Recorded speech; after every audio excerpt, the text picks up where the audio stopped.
नमस्कार, मी अमृता आकाश. आरोग्यम धनसंपदामध्ये आपलं स्वागत. आज आपण जुने आजार नवीन उपचार याविषयी माहिती घेणार आहोत आणि आपल्याला मार्गदर्शन करणार आहेत डॉक्टर चेतन म्हस्के. डॉक्टर, कार्यक्रमात आपलं स्वागत. नमस्कार. विषयाला आपण सुरुवात करणार आहोत त्याआधी आपण डॉक्टरांची ओळख करून घेऊयात. डॉक्टर चेतन म्हस्के हे पुण्यातील प्रसिद्ध असे लेप्रोस्कोपिक आणि कोलोरेक्टल सर्जन म्हणून ओळखले जातात. डॉक्टर म्हस्के यांनी आपलं MS हे शिक्षण पुण्यातील BJ मेडिकल कॉलेज आणि ससून हॉस्पिटलमध्ये 2007 मध्ये पूर्ण केलंय. तेव्हापासून ते पुणे आणि पुण्याच्या आसपासच्या परिसरात प्रॅक्टिस करतात. डॉक्टर म्हस्के यांनी सन 2012 मध्ये Mhaske hospital and research centre private limited याचे मॅनेजिंग डायरेक्टर होण्याचा मान मिळवलाय. उत्तम सेवा समाजातल्या तळागाळातल्या लोकांपासून ते उच्चभ्रू लोकांपर्यंत सर्वांना परवडतील अशा स्वरूपात देण्यासाठी त्यांनी हॉस्पिटल सुरू केलं. डॉक्टर चेतन यांच्याबद्दल एक गोष्ट आवर्जून सांगावीशी वाटते, ती म्हणजे डॉक्टर चेतन हे पुणे सर्जिकल सोसायटीचे माजी अध्यक्ष तसंच association of medical consultant Pune याचे सेक्रेटरी म्हणून देखील कार्यभार पाहत असे. सरांचे खूप सारे पेपर्स, आर्टिकल्स आणि प्रेझेंटेशन कॉन्फरन्समध्ये वेगवेगळ्या पेपर आणि ईमेलद्वारे प्रकाशित होत असतात. सन 2019 मध्ये त्यांना टाइम्स ऑफ इंडिया ग्रुपतर्फे इमॅजिन आयकॉन ऑफ पुणे 2019 या सन्मानाने गौरवण्यात आलाय. त्याचबरोबर त्यांना जानेवारीमध्ये लोकमत समूहातर्फे धन्वंतरी पुरस्काराने देखील सन्मानित करण्यात आले. सरांचं हॉस्पिटल नॅप त्याचबरोबर ISO तर्फे नामांकन मिळालेलं हॉस्पिटल आहे. या हॉस्पिटलमध्ये सर्व प्रकारच्या ॲडव्हान्स सर्जिकल ट्रीटमेंटसाठी लागणाऱ्या सामग्री, उदाहरणार्थ लेझर, हार्मोनिक वेसल सीलर अशा सामग्री आहेत. सरांचा स्पेशल इंटरेस्ट पोटातील दुर्बिणीद्वारे शस्त्रक्रिया, हार्निया शस्त्रक्रिया आणि पाईल्स या आजारांमध्ये त्यांना स्पेशल इंटरेस्ट आहे. 2010 पासून सर विविध प्रकारच्या हार्नियासाठी पेशंटला लागतील अशा स्वरूपाच्या दुर्बिणीद्वारे किंवा टाक्याने शस्त्रक्रिया करण्यामध्ये डॉक्टरांचा हातखंडा आहे. तर डॉक्टर, आजचा जो आपला विषय आहे की आजार जुने आहेत मात्र उपचार आपले त्यावर नवीन आहेत, तर हे नेमकं काय आहे याबद्दल आम्हाला काय सांगाल? काय झालंय की बरेच वर्ष बरेच नवीन नवीन आजार आता यायला लागलेत. आपल्याला कोरोना माहितीच आहे, पण काही आजार जे आहेत ते जुने आहेत, चिवट आहेत, ते अजून तसेच आहेत. म्हणजे उदाहरणार्थ हर्निया, मूळव्याध हे आजार कित्येक वर्ष तसेच चालू आहेत. पण त्यावर आता इतके नवीन नवीन उपयोग आणि प्रयोग केले गेलेले आहेत की नवीन नवीन शस्त्रक्रिया, नवीन नवीन प्रकारे करण्याची पद्धती, जाळी किंवा लेझर अशा बऱ्याच गोष्टी आता आलेल्या आहेत. पण जनतेला अजून या गोष्टी माहिती नाहीयेत. त्यांना अजूनही काही जुन्या गोष्टींचाच अट्टहास असतो. त्यामुळे हा आजचा विषय आहे किंवा आजार जुने आहेत पण त्यावर नवीन नवीन उपचार पद्धती आता सुरू झालेली आहेत.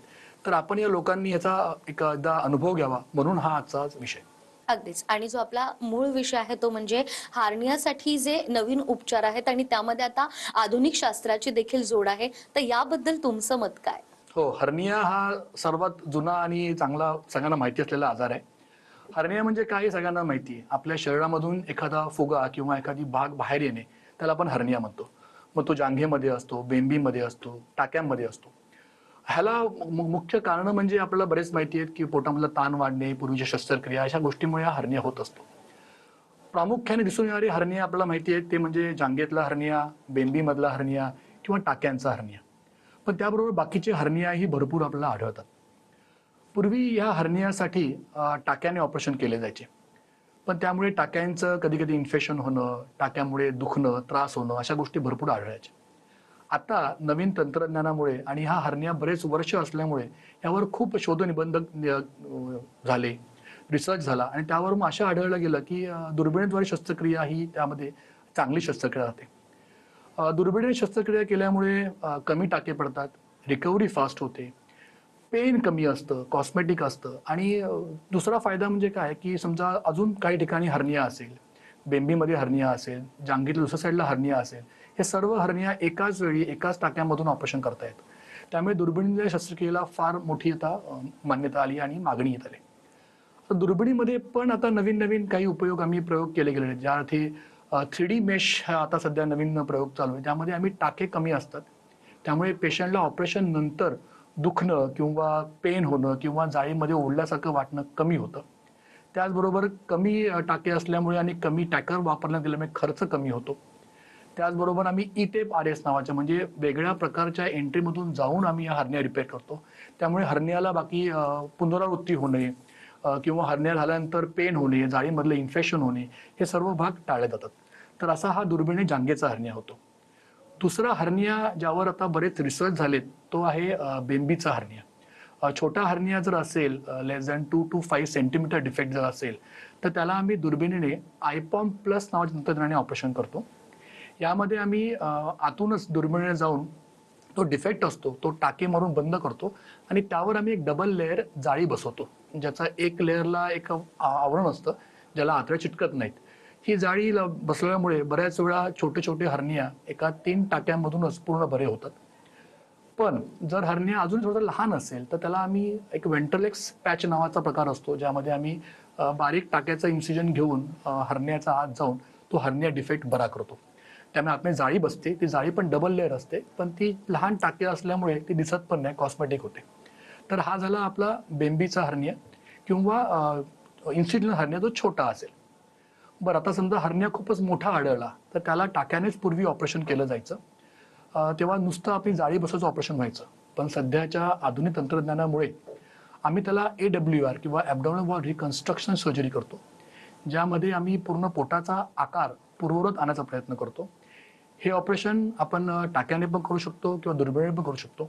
यामध्ये E-टेप RS किंवा टॅब अशा बऱ्याच गोष्टी आहेत, टार सर्जरी आहेत. या सर्व गोष्टींमुळे आम्ही जो मसल डिफेक्ट झाला असतो, जो मसल मागे गेलेले असतात, हे पूर्ववत आणून एक मोठ्या प्रकारची जाळी बसवण्यात येते. ह्याचा फायदा काय होतो तर पेशंटचा पोटाचा आकार पूर्वत येतो, हर्निया बरा होतो. जाळी मोठी असल्यामुळे हर्नियाची पुनरावृत्ती जी पूर्वी असायची, ज्याला आपण इन्सिजनल हर्निया म्हणायचो, ते फार कमी होत चाललेलं आहे. आता ह्यात पण जाळ्या नवीन नवीन यायला लागल्यामुळे आमचं ऑपरेशन करण्याचं आणि रिकव्हरी फार फास्ट होत चाललेली आहे. पूर्वी जाळी फार मोठी असायची, आता जाळी फार लाईट वेट असते, मायक्रोप्रोज असते. या सर्व गोष्टींमुळे हर्नियाचं ऑपरेशन आधुनिक तंत्रज्ञानाने करणं फार सोपं झालेलं आहे. त्यामुळे दुर्बिणीद्वारे शस्त्रक्रिया आणि वेगवेगळ्या प्रकारच्या शस्त्रक्रिया वापरून आणि जाळींचं कॉम्बिनेशन करून आम्ही हर्नियाला चांगलं ट्रीटमेंट देऊ शकतो. तर जसं तुम्ही आता सांगितलं, हर्नियासाठी तर आधुनिक उपचार आपल्याकडे आहे. मात्र यानंतर आपण मूळव्याधाविषयी देखील बोलूया. मूळव्याधीसाठी नवीन गाईडलाईन्स किंवा जे उपचार आहेत, तर त्याच्यामध्ये लेझरचा उपयोग केव्हा होतो किंवा स्टॅपलरचा उपयोग केव्हा होतो, याबद्दल आपल्या रुग्णांना काय माहिती द्या? बरोबर आहे. हर्नियासारखाच फार कॉमन दिसणारा आणि अजूनही आढळणारा आजार आणि सध्या तर इनफॅक्ट वाढला आहे, कारण आत्ताचं सेडेंटरी लाईफस्टाईल, चुकीच्या आहार पद्धती, कॉन्स्टिपेशन, लॉंग सिटिंग आवर्स या सर्व गोष्टींमुळे मूळव्याधाचं प्रमाण खूप वाढलेलं आहे. यंग जनरेशनला उदाहरण जास्त हा आजार दिसायला लागलेला आहे. बऱ्याच वेळा ह्या मूळव्याधासाठी अजूनही आमचे यंग जनरेशन काही लोकल माणसांकडे, तर डॉक्टर म्हणत नाही मी, अशा जाऊन ट्रीटमेंट घेतात. त्यामुळे बऱ्याच वेळा चुकीचे ट्रीटमेंट होते. तर मूळव्याधासाठी फार आता चांगल्या चांगल्या पद्धती आलेल्या आहेत, खूपच नव्या नव्या गोष्टी आलेल्या आहेत. पण ज्या 2 गोष्टींचा व्यवस्थित अभ्यास झालेला आहे, रिसर्च झालेला आहे आणि पेपर प्रेझेंट झालेला, अशा 2 गोष्टी म्हणजे आहे स्टेपलर आणि लेझर. तर हे केव्हा ऑपरेशन करावं हे फार महत्त्वाचं आहे, कारण बऱ्याच वेळा पेशंट येतो, डायरेक्ट डिमांड करतो आम्हाला, सर आम्हाला लेझरने ऑपरेशन करायचं आहे. पण त्यांची ऑपरेशनची स्टेज किंवा मुळाची स्टेज फार पुढची असते, त्यावेळी त्यांना लेझर आपण देऊ शकत नाही. त्यावेळी आपण त्यांना नाही म्हटलं की पेशंट नाराज होतात. तर हे लेझर केव्हा करावं तर जेव्हा मूळव्याध हा पहिल्या सेकंड स्टेज आणि काही वेळा थर्ड स्टेजच्या आधी असेल, तर आम्ही त्या लेझरने आम्ही ऑप्शन देतो. लेझरने आम्ही एक बारीक प्रोब टाकून लेझरच्या किरणाद्वारे हे मूळव्याध जाळले जातात. त्यामुळे त्या जागेवरच ते मूळव्याध बंद होतात आणि ती एक रेक्टोपेक्सी नावाचा प्रकार होतो, जेणेकरून ती जागा आतमध्ये श्रिंक होते. दुसरा प्रकार आहे तो आहे स्टेपलर, म्हणजे 3rd डिग्री पाईल्स असतील किंवा मूळव्याधचा भाग बाहेर येत असेल किंवा 4th डिग्री पाईल्स असेल, यावेळी तिथे जागेला आपल्याला थोडंसं रिकन्स्ट्रक्ट करावं लागतं. खाली झालेली गेली जागा आपल्याला वर ओढून घ्यावी लागते. अशा वेळी स्टेपलरचा उपयोग होतो. स्टेपलरने आपण तो आतला पूर्ण गोल भाग कापून त्या स्टेपलरच्या साहाय्याने तो भाग वर ओढला जातो. त्यामुळे त्या जागेवरचे मूळव्याध असतात ते तिन्ही मूळव्याध 360 डिग्रीमध्ये पूर्ण आपण मूळव्याध कापले जातात. या दोन्ही ऑपरेशनचे फायदे फार आहेत. उदाहरणार्थ संडासा कंट्रोल जात नाही, जी लोकांना फार भीती असते की संडासाचा कंट्रोल जाईल, तो जात नाही. रिकव्हरी फास्ट असते. पेनलेस सर्जरी असते. स्टेपलर तर आपण इनफॅक्ट पेनलेस एरियामध्ये ऑपरेशन करतो, त्यामुळे ती फारच पेनलेस असते. मूळव्याधामुळे लेझरमध्ये कधी कधी होतं डिस्कम्फर्ट राहू शकतो, पण ॲज कम्पेअर टू बाकीच्या ऑपरेशनसारखा हा पेन नसतो. रिकरन्सचा विचार कराल तर जेव्हा हे रिसर्च केला गेला तेव्हा स्टेपलर आणि लेझरचा रिकरन्स कन्व्हेन्शनलपेक्षा फार कमी आढळला. त्यामुळे रिकरन्स टाळण्यासाठी आपल्याला आपल्या जीवनातले आहार पद्धती बदलणे, जीवनशैली बदलणे हे फार गरजेचं असतं. पण तरी ही जर उपचार पद्धती आढळली तर आपण ह्या रिकरन्स फार कमी प्रमाणात होऊ शकतो. प्लस इथे स्कार नसतो, सारखं पेशंटला ड्रेसिंगला याची गरज पडत नाही आणि या सर्व गोष्टींमुळे लेझरने आणि स्टेपलरने मूळव्याधसाठी चांगला उपचार होतो. प्लस लेझरचा अजून एक फायदा होतो की जर फिशर असेल त्या पेशंट त्या ठिकाणी फिशुला असेल तर त्याच वेळी आपण त्या लेझरने ते दोन्हीने आपण ट्रीटमेंट देऊ शकतो. त्यामुळे एकाच भुलेमध्ये आणि या पेनलेस गोष्टीमुळे मूळव्याधासाठी आणि फिशरसाठी लेझरचा आणि स्टेपलरचा फार चांगला फायदा होतो. अगदीच. आणि यानंतर आपण फायमोसिस या आजाराबद्दल बोलूयात. वयानुसार देखील कधी कधी हे आजार होतात, तर त्याची कारणं काय असतात आणि त्यावर देखील आता आधुनिक शास्त्रानुसार काही नवीन नवीन उपचार पद्धती आहेत का? हो, फायमोसिस हा आढळणारा लहान मुलांना आढळणारा आजार आहे मेनली, पण सध्या प्रौढांमध्ये पण आढळतो. लहान मुलांमध्ये बऱ्याच वेळा कंजेनिटली ही जी फोरस्किन असते किंवा शिश्नाची जी पुढची जी त्वचा असते ती मागे येत नसते. काही वेळा आम्ही त्यांना जागा समजा व्यवस्थित ओपन होत असेल तर काही गोळ्या औषधांनी किंवा मलमाने किंवा मसाजने ती हळू जागा ती पूर्वत आणता येते. काही जणांमध्ये काही मुलांमध्ये ही जागा पूर्वत येत नाही. अशा वेळी त्या ठिकाणी मध्ये बराच मेगमा किंवा बरीच घाण जमा होते. मुलाला रिकरंट युरिनरी इन्फेक्शन होत असतं, पेन होत असतं, सारखा सारखा मुलगा रडत असतो, लघवीच्या वेळी तिथे फुगा येत असतो. अशा वेळी त्याला आम्ही ऑपरेशनचा उपाय देतो. हे ऑपरेशन पूर्वी टाक्याने केलं जायचं, पूर्ण भोल देऊन हे ऑपरेशन केलं जायचं. पण सध्याच्या स्टेपलर नावाच्या पद्धतीने जिथे आम्ही एक स्टेपलर नावाची एक मशीन असते त्या मशीनने आपण ते स्किन पूर्ण गोल ठिकाणी कापली जाते. ह्याचा रिझल्ट खूप चांगला येतो. कॉस्मेटिकली फार बेटर असतं. थोड्या वेळेतच हे ऑपरेशन होतं. डे केअर प्रोसिजर म्हणून याचा आपला वापर करता येतो. प्रौढांमध्ये पण सध्या हा आजार खूप वाढत चाललाय.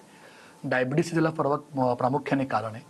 रिकरंट स्किनचं इन्फेक्शन ज्याला आम्ही म्हणतो बॅलोनोपोस्थायटिस, या रिकरंट इन्फेक्शनमुळे त्या स्किनचं इन्फेक्शन वाढतं. स्किन मागे येत नाही. अशा वेळी त्या स्किनमध्ये घाण जमा होणे, रिकरंट इन्फेक्शन होऊन स्किन फाटणे, शरीर समोरच्या वेळी स्किनला त्रास होणे. कधी कधी हा आजार तर असाच राहिला तर पेनियलचा कॅन्सर होणे प्रमाण वाढलेलं आहे. त्यामुळे प्रौढांमध्ये पण आम्ही ह्याचा उपचार करतो. ह्याला आपण स्टेपलरनेच ऑपरेशन करतो प्रौढांमध्ये पण, जेणेकरून तिथे कॉस्मेटिकली फार बेटर असतं. डे केअर प्रोसिजर असते. ब्लिडिंग फार कमी असते. पेन फारच कमी असतं. त्यावर एक सिलिकॉन रिंग असते जी प्रोटेक्शनचं काम करते. त्यामुळे पेशंटला ऑपरेशन नंतरही सेकंड थर्ड डे पेशंट पूर्ववत काम करू शकतो. त्यामुळे जी अडचण असते की काही दिवस आपल्याला चालता येत नाही, बसता येत नाही, अशी जी पूर्वीची धारणा होती ती या स्टेपलरमुळे फार कमी झालेली आहे. ब्लिडिंग फार कमी होतं. रिकरन्स किंवा ब्लिडिंग किंवा ते पेन होणं, इन्फेक्शन होणं फार त्यात कमी झालेलं आहे. त्यामुळे फायमोसिससाठी पण स्टेपलर नावाच्या नवीन पद्धतीचा फार चांगला फायदा होतो.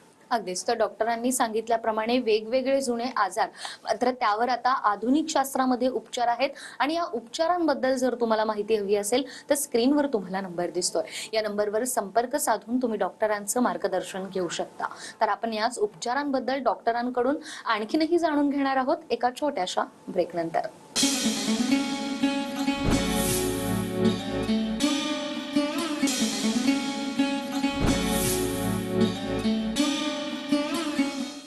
ब्रेक नंतर पुन्हा एकदा आरोग्यम धनसंपदामध्ये आपलं स्वागत.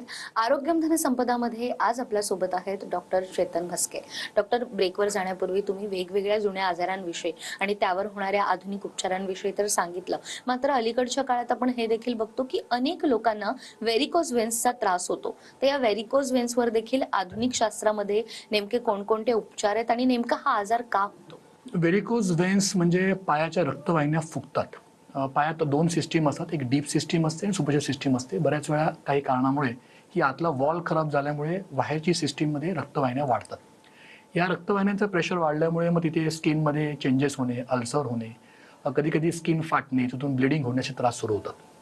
प्रामुख्याने हा आजार अशा लोकांना आढळतो ज्यांचं लॉंग स्टँडिंग असतं. उदाहरणार्थ टीचर्स आहेत, कंडक्टर्स आहेत, डॉक्टर्स आहेत.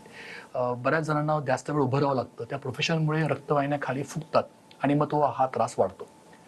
हा व्हेरिकोज व्हेन्सचा आजार आपण जेव्हा डॉपलरमध्ये कन्फर्म करतो त्यावेळी आतमध्ये काही डीप व्हेनस थ्रॉम्बोसिस नाही ना, हे कन्फर्म झालं ट्रीटमेंट आपली स्टार्ट होते. युजली ह्याला आम्ही ऑपरेशनचा हा सगळ्यात शेवटी पर्याय देतो. प्रामुख्याने पहिल्यांदा लाईफस्टाईल चेंजेस, व्हिनस स्टॉकिंग्स, काही मेडिसिन ह्याने आपण हा आजार लांबवायचा प्रयत्न करतो. पण कधी कधी समजा प्रेशर वाढलं, अल्सर झाले, तर मग ह्याला आपला ऑपरेशनचा निर्णय घ्यावा लागतो. पूर्वी ह्याला कट करून लायगेशन करून पूर्ण आम्ही वेन स्ट्रिप करून बरोबर ओढून घ्यायचो. पण त्यामुळे ब्लिडिंग होणं, रक्तस्राव वाढणं, पेन जास्त होण्याचे त्रास वाढायचे. पण सध्या लेझरच्या तंत्रज्ञानामुळे हा आजार खूप सोपा झालेला आहे ट्रीट करणं. ओपीडी बेसिसवर हा आजार ट्रीट केला जातो. एक बारीक स्किनला फक्त जागेवर भूल देऊन कट करून सोनोग्राफीच्या सहाय्याने आम्ही लेझरचा प्रोब आत टाकून त्या रक्तवाहिन्या जिथे वॉल खराब आहे त्या ठिकाणी मी जाळत जाळत जाळत मागे येतो. ह्या लेझरच्या उपचारामुळे रिकरन्स तसा कमी असतो, पण पेन फारच निग्लिजिबल असतं. डे केअर प्रोसिजर असते, रिकव्हरी फार फास्ट असते आणि बऱ्याच वेळा हे प्रेशर कमी झाल्यामुळे पेशंटचे अल्सर कमी होणं, पेन हे फार कमी प्रमाणात दिसून येतात. त्यामुळे लेझरमुळे व्हेरिकोज वेनचं ऑपरेशन करण्याचे खूप फायदे दिसून येतात. यानंतर आपण बघतो की हायटस हार्नियाचा देखील अनेकांना त्रास होतो. हा त्रास आपण नेमका कसा ओळखावा आणि मग त्याचं निदान किंवा त्याचं उपचार करण्यासाठी रुग्णांनी काय करायला हवं? जसं सांगितलं मगाशी मूळव्याधासारखाच हा दुसरा आजार खूप बळकावत येतो म्हणजे हायटस हर्निया किंवा गड. बऱ्याच वेळा ह्याला पेशंट गड म्हणून येतो. हायटस हर्निया हा एंडोस्कोपिक रिपोर्ट आहे, किंवा हा जेव्हा आम्ही स्कोपी करतो पेशंटला, जेव्हा रिफ्लक्सचा त्रास असतो, सारखं सारखं वर जेवण येत असतं, अन्नलिकेत जखम होत असतात, रिट्रोस्टोनल बर्निंग असतं, सकाळ सकाळ उठावं लागतं, ठसका येतो, अचानक काय खाल्लं की पोट गच्च होतं, तिखट गुळणी वर येते.